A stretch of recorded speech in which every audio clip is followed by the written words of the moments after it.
Hello guys, मैं आदित्य पांडे आप सभी का स्वागत करता हूं आपके अपने चैनल मिशन यूपीएससी में। आज हम बात करने वाले हैं फेडरलिज्म इन इंडिया के बारे में। ये मैं वीडियो बना रहा हूं सिविल सर्विसेज के पर्सपेक्टिव से, बट स्टिल जो क्लास 11, 12 और भी जो बच्चे हैं ग्रेजुएशन के, जिनको कि फेडरलिज्म जिनके सिलेबस में है, तो उनको भी इस वीडियो से काफ़ी मदद मिलेगी। और मैं अपनी पूरी कोशिश कर रहा हूँ कि आप लोगों तक बेस्ट से बेस्ट कंटेंट पहुँचा सकूँ, as well as I am using the book M Laxmikant.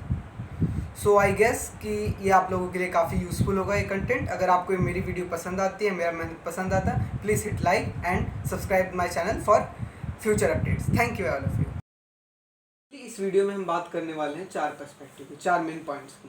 पहला कि what does the federal system और फेडरलिज्म टर्म मीन, इसका अर्थ क्या है। एंड दूसरी बात, हमारे इंडिया में फेडरलिज्म की क्यों आवश्यकता है, why federalism in India is necessary, and क्यों हमारे संविधान निर्माताओं ने भारत को एक फेडरल स्टेट बनाया। एंड तीसरी बात, हम ये देखेंगे कि हमारे कॉन्स्टिट्यूशन में ऐसे कौन कौन से फीचर्स हैं जो कि हमारे इंडियन कॉन्स्टिट्यूशन को एक फेडरल कॉन्स्टिट्यूशन बनाते हैं। फिर इन लास्ट हम ये भी डिस्कस करने वाले हैं कि हमारे कॉन्स्टिट्यूशन में ऐसे कौन कौन से फीचर हैं जो कि हमारे कॉन्स्टिट्यूशन को एक यूनिटरी फीचर्स देते हैं, या फिर हमारे कॉन्स्टिट्यूशन को एक फेडरल स्टेट होने के बाद भी एक यूनियन की तरफ ज़्यादा झुकाव रखते हैं और साथ साथ एक यूनिटरी कंट्री बनाते हैं।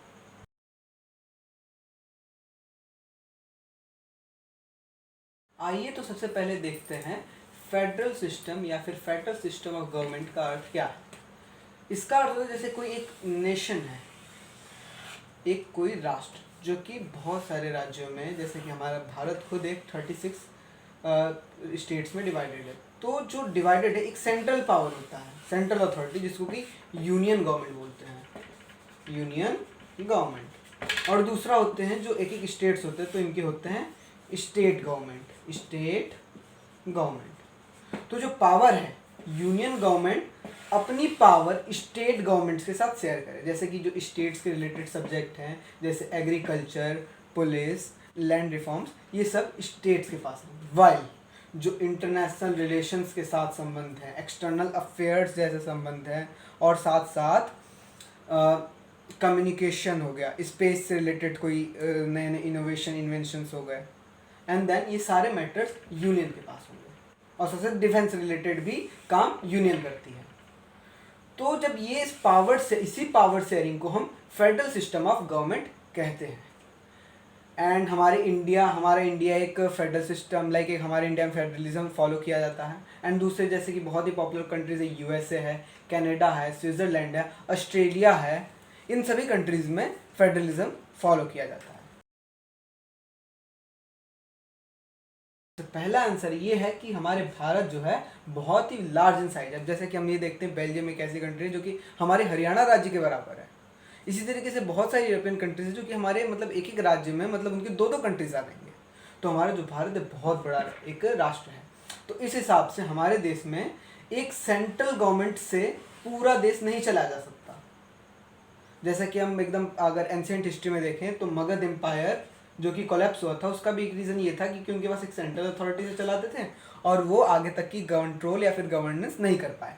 वाइल हम मुगल एम्पायर को मौर्यन एम्पायर को देखें और मुगल एम्पायर को देखें, मुगल तो मिडिल में आ जाएगा, बट अगर एंशिएंट में अगर देखते तो मौर्यन एम्पायर्स जो कि खुद उन्होंने अपने जो कैपिटल्स को 5 कैपिटल्स में डिवाइड किए थे। और उसी तरीके से मुगल्स ने भी अपने जो किंगडम्स थे, उनके भी किंगडम्स काफ़ी फैले हुए थे, तो उन्होंने भी अपने किंगडम को काफ़ी सारे प्रोविंसेस में डिवाइड कर रखा था।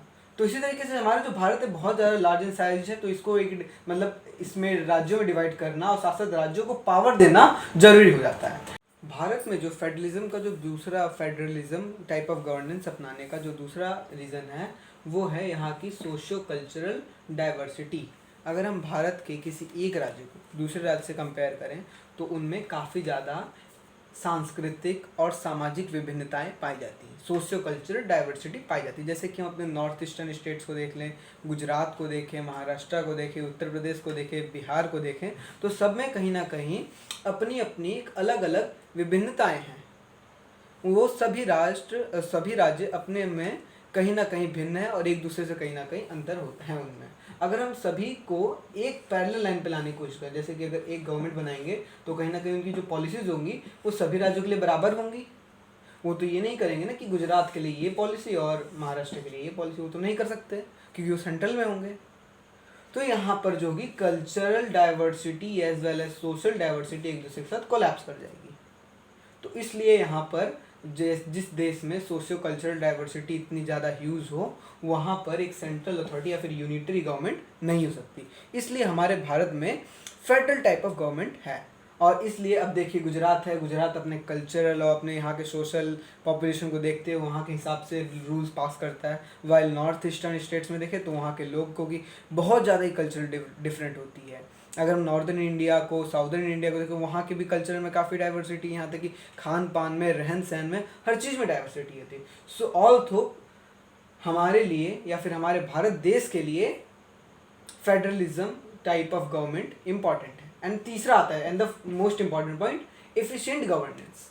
अगर सेंट्रल गवर्नमेंट को कोई डिसीजन लेना हुआ एकदम साउदर्न किसी स्टेट के हिसाब से, उसी टाइम से कोई इमरजेंसी सिचुएशन आ गई नॉर्दर्न स्टेट में, तो सेंट्रल गवर्नमेंट कहीं ना कहीं एक भारी विडंबना में हो जाएगी और साथ साथ ये अच्छे डिसीजन नहीं दे पाएगी कि हम साउथ के लिए क्या डिसीजन ले एज वेल एज नॉर्थ के लिए क्या डिसीजन ले, ये नहीं ले पाएगी एफिशिएंट डिसीजन। वाइल अगर सभी की स्टेट गवर्नमेंट्स होती हैं तो वहाँ पर कहीं ना कहीं वो इफेक्टिवली डिसीजन दे पाएंगे और साथ साथ वो अपने डिसीजन प्रोसेस में ज़्यादा अच्छा कर पाएंगे और जो वहाँ की जनता है, जो पॉपुलेशन है, उनका ज़्यादा वेलफेयर कर पाएंगे।